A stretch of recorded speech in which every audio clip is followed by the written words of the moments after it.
Assalamualaikum warahmatullahi wabarakatuh. Perkenalkan, nama saya Rina Aulia dari Prodi Ekonomi Angkatan 24. NPM saya 023. Jadi saya di sini ingin mempresentasikan hasil masing contoh tes dalam penilaian. Oke, jangan lupa simak videonya. Sebelum lanjut, jangan lupa like dan subscribe ya guys. 5 contoh soal dari entry A. Entry behavior test.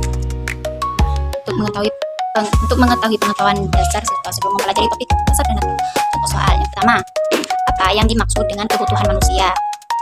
Terus yang kedua, sebutkan contoh kegiatan jual beli yang pernah kamu lakukan. Yang ketiga, jelaskan apa yang kamu ketahui tentang pasar tradisional. Terus yang keempat, menurutmu mengapa orang mau membeli barang?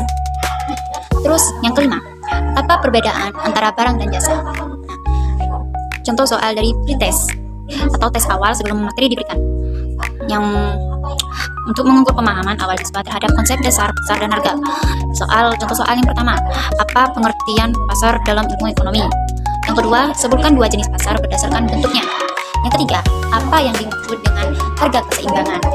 Yang keempat, faktor apa saja yang dapat mempengaruhi naik turunnya harga barang?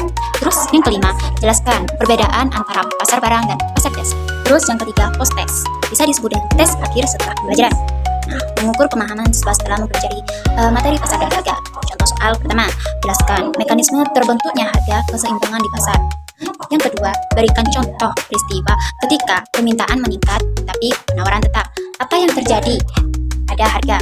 Terus yang ketiga, sebutkan perbedaan antara pasar persaingan sempurna dan tidak sempurna. Yang keempat, mengapa pemerintah kadang menetapkan harga maksimum pada suatu barang? Terus, yang kelima, gambarkan dan jelaskan grafik interaksi permintaan dan penawaran yang membentuk harga keseimbangan. Yang keempat, empiditas, tes tertanam atau tes selama pembelajaran untuk mengukur pemahaman siswa saat proses belajar berlangsung, biasa berupa pertanyaan reflektif atau latihan di tengah materi. Contoh soalnya yaitu yang pertama, setelah menonton video tentang pasar tradisional, apa perbedaan utama antara penjual dan pembeli di pasar tersebut? Yang kedua, jika harga cabai naik atau cabai naik drastis, bagaimana pengaruhnya terhadap jumlah pembeli cabai? Nomor 3, dalam situasi jual beli di kelas, siapa yang berperan sebagai penjual dan siapa sebagai pembeli? Apa yang kamu pelajari dari kegiatan tersebut? Nah, terus soal yang terakhir, ketika guru menjelaskan tentang hukum permintaan, apa maksud dari hubungan berbanding terbalik antara harga dan jumlah barang yang diminta? Nah, cukup sekian contoh soal presentasi dari saya. Bila ada kata-kata yang salah atau kurang dipahami atau kurang benar, saya mohon maaf yang sebesar-besarnya. Akhirul kalam, wassalamualaikum warahmatullahi wabarakatuh.